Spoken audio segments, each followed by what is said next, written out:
Hoje nós vamos entender melhor sobre uma alteração temporária e irreversível do funcionamento do cérebro e que se expressa por crises repetidas e que atinge mais de 3 milhões de brasileiros e quase 50 milhões de pessoas no mundo. É a epilepsia. Nós vamos entender mais sobre esse distúrbio com a ajuda do diretor da Academia Brasileira de Neurologia, Dr. Luiz Henrique Martins Castro. Obrigado por ter vindo, querido. Como vai? Tudo bem? Tudo bem. Sim, obrigado. Obrigado. Fique em casa, hein? Obrigado. Imagina, neurologista. Isso é uma atividade, essa especialidade eu adoro. Acho tão maravilhoso isso. Mexer mexer com o cérebro das pessoas. Bom, doutor Luiz Henrique, a epilepsia é um distúrbio, na verdade, que atinge, como eu falei, pessoas em todo o mundo. Existe uma sintomatologia para ajudar o neurologista a identificar essa doença? O mais comum, o mais conhecido são as crises convulsivas, que o indivíduo cai, perde consciência, se debate, baba, mas existem outras manifestações bem diferentes e complexas que às vezes requerem um especialista mesmo para reconhecer como um ataque de epilepsia. Por exemplo? Por exemplo, o indivíduo pode sair um pouco, perder o contato com o meio, ficar fazendo alguns movimentos de mastigar ou de mexer na roupa, mexer as mãos. Às vezes ele pode caminhar como se estivesse fora do ar, pode ter abalos musculares rápidos como choques. E realmente a manifestação da epilepsia é multifacetada e às vezes é difícil o diagnóstico. Às vezes é difícil. Às vezes é óbvio, qualquer um sabe, mas às vezes é mais complexo. Eu sei que essas crises intensas acontecem, que é a coisa mais detectável. E esses outros sintomas são mais frequentes ou menos frequentes? Mais frequentes. Atualmente, como a gente tem vários remédios que controlam as convulsões, a gente tem essas manifestações menores que a gente chama, que são bastante mais frequentes. E às vezes o próprio paciente não percebe que aquilo é uma crise. Porque essa história E será que existe, em relação a essas causas, existe uma predisposição genética? Porque eu já ouvi essa história, é verdade ou não? Em alguns tipos de epilepsia existe uma forte predisposição genética, mas representa a minoria das epilepsias. Na maioria dos casos pode não haver uma contribuição da genética. Uma pergunta muito pessoal, ela se manifesta independente de faixa etária? Ela pode aparecer em qualquer faixa de idade, desde o recém-nascido até o septuagenário. Mas tem 2 picos de incidência, quer dizer, quando a doença aparece. Sim. Nos primeiros 2 anos de vida e depois dos 60, mas ela pode aparecer em qualquer idade. Sabe por que eu estou falando isso? Eu fui cadete aviador, fui piloto da Força Aérea.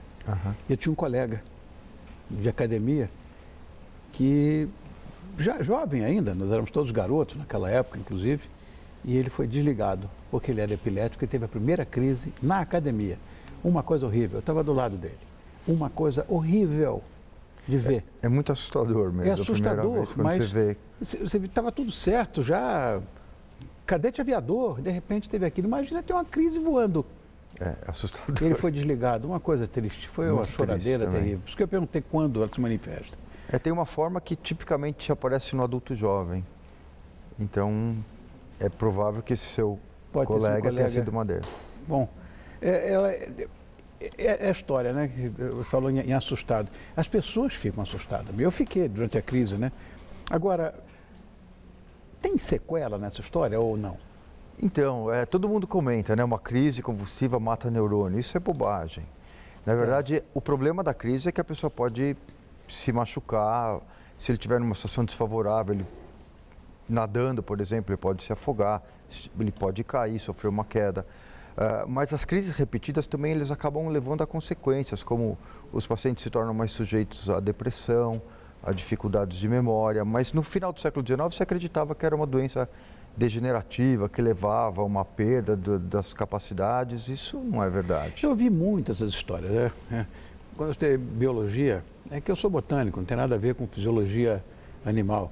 Mas eu vi muita gente dizendo isso, que as sequelas eram de fato degeneração da célula neuronal, ou seja, e que célula de neurônio não regenera mais. E ouvi muito isso. E eu ouço muito dos pacientes, das mães dos pacientes, doutor, cada vez que meu filho convulsiona, ele vai perder neurônio. Isso não é verdade. Ai, que coisa boa de ouvir. Isso é um pouco alentador. Tem algum fator que pode desencadear uma crise, né?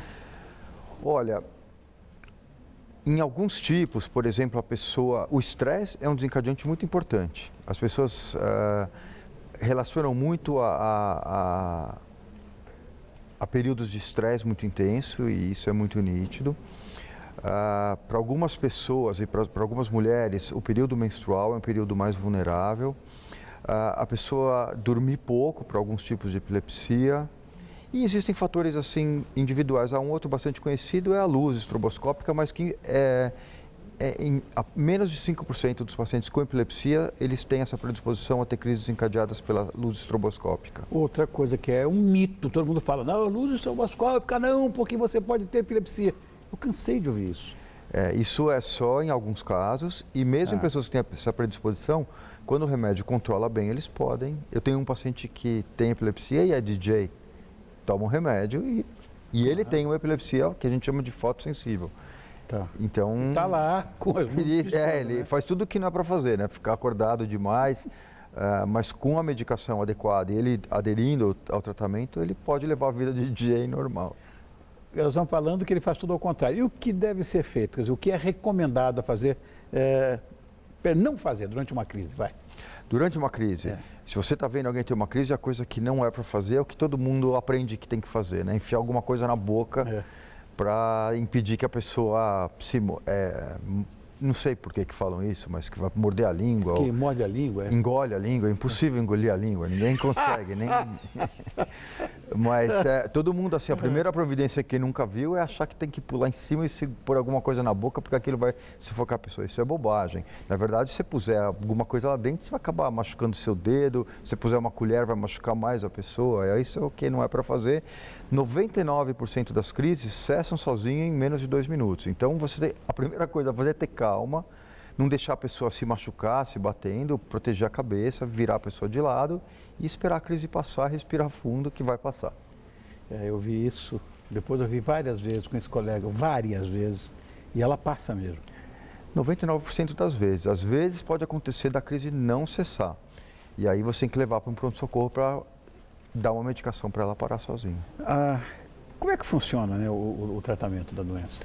É só medicamentoso? Tratamento? Principalmente medicamentoso.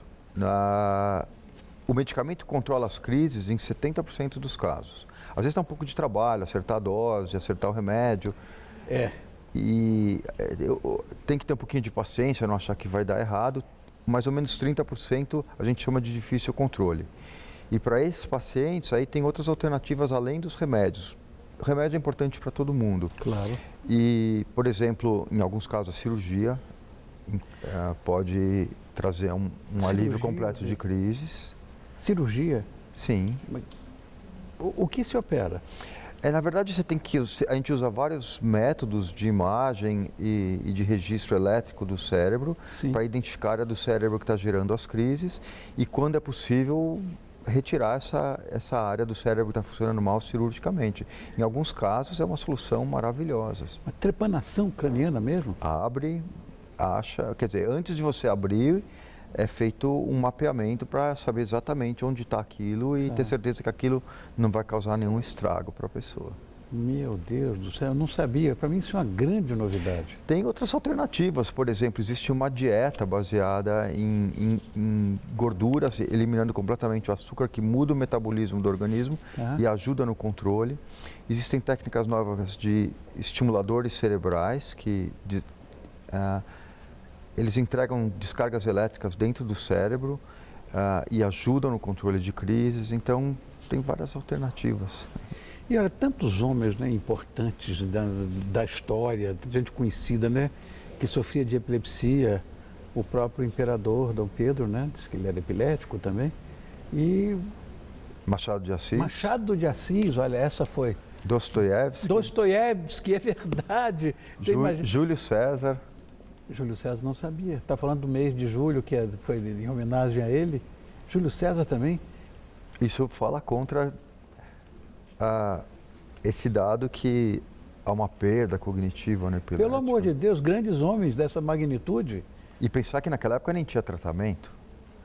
O primeiro medicamento que apareceu para a epilepsia faz 100 anos, que são os barbitúricos ainda usados. Sim, quer dizer, usados menos até usados hoje do que eram. Não são mais uma droga de primeira linha, mas ainda muito utilizados. E esses barbitúricos são usados também para quem não dorme, para quem tem problema Hoje não mais, conversa. né? E também virou... Não, tem medicamentos melhores hoje, mas ainda podem ser usados, né? Como é que funciona o tratamento? Então, o tratamento você tem que identificar exatamente o tipo de descarga elétrica que o paciente tem.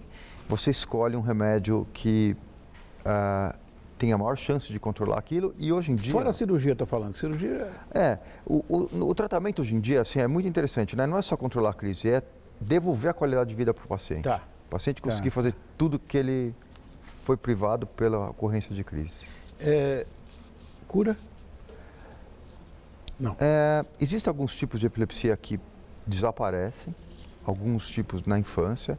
Existem alguns pacientes em que ela entra em remissão, mas na verdade a gente deve falar mais em controle. Tá. Ou seja, tem que ser controlada de forma medicamentosa. Na maioria dos casos, sim, todos os pacientes acabam tendo que receber algum tipo de medicamento. Porque, já que a história das crises que hoje tudo é estresse, né? Se elas podem desencadear isso? Mas um paciente bem controlado, assim, eu falo isso para o paciente, ele fala, eu fico estressado e tenho a crise.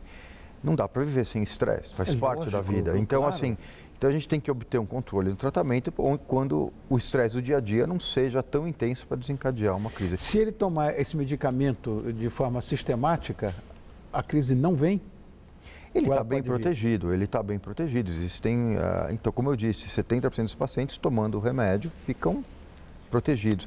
Acho que a grande dificuldade é você conseguir tomar sempre o remédio, que aí é uma situação que não dá para esquecer, né? Claro. Porque, infelizmente, os remédios eles têm um efeito por aquele período. Se você esqueceu, e às vezes é muito difícil, os medicamentos são controlados, eles não conseguem em qualquer lugar, às vezes viaja, esquece o remédio, não conseguiu voltar para casa. Então, é uma rotina que o indivíduo tem que aderir, né? Ele tem que estar muito consciente daquilo, e é difícil com o adolescente. E corre o risco da dependência química, né? Os remédios modernos hoje são bem diferentes, né? Eles têm um perfil muito mais benigno. Hoje é possível engravidar com esses remédios sem grandes riscos. Nesse aspecto evoluiu bastante o tratamento. Querido amigo, quero te agradecer muito. Foi bastante esclarecedora essa história, que cria-se tanto mito em relação a... Ainda, infelizmente, no século XXI, ainda tem muitos mitos que têm que ser derrubados sobre a epilepsia. Então vamos derrubá-los todos. Ótimo. Esse é o doutor Luiz Henrique Martins Castro, que é diretor da Academia Brasileira de Neurologia. Isso, só por isso aí já é uma referência. Eu quero agradecer muito sua presença. Volte quando quiser. Muito obrigado. E se você quiser sugerir mais alguma consulta em relação a essa história da neurologia, é só você mandar para a gente aqui que o Dr. Luiz Henrique volta, ou qualquer outra coisa que você pense. É só sugerir o tema da sua próxima consulta aqui. Você vai entrar no todoseu.tvgazeta.com.br. Obrigado mais uma vez por ter vindo, querido. Obrigado. Nós já matamos a sua fome de informação.